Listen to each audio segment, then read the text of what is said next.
అబద్ధాన్ని నిజంగా, నిజాన్ని అబద్ధంగా చెప్పటానికి మించిన దుర్మార్గం మరొకటి ఉండదు. విజయవాడను వరద ముంచెత్తిన వేళ ఏపీ రాజధాని అమరావతిలో పరిస్థితి ఎలా ఉంది? రాజధాని ప్రాంతం మొత్తం మునిగిపోయిందా అని ఆసక్తికర డిబేట్ జరుగుతోంది.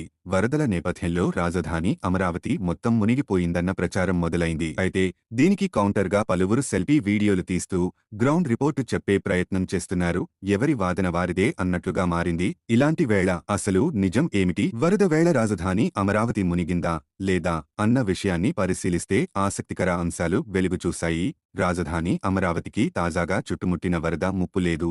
రాష్ట్ర పాలనకు కీలకమైన సచివాలయం వరద ముప్పు నుంచి సేఫ్గా ఉంది. ఎమ్మెల్యే, ఐఏఎస్ అధికారుల నివాసాల వద్ద కూడా ముంపు పరిస్థితి లేదు. వచ్చిన వరద వచ్చినట్లుగా కొండవీటి వాగు ఎత్తిపోతల ద్వారా కృష్ణానదిలోకి వెళ్లిపోతోంది.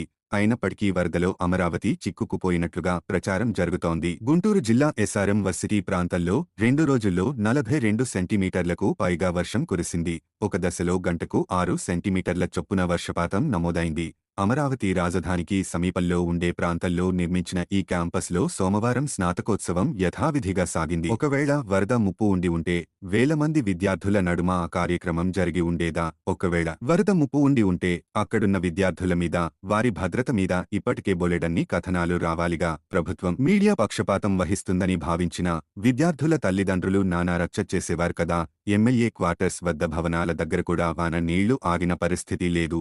ఈ భవనాల ముందు, వెనుక కూడా వరద కాదు కదా. వర్షపు జాడ కనిపించని పరిస్థితి.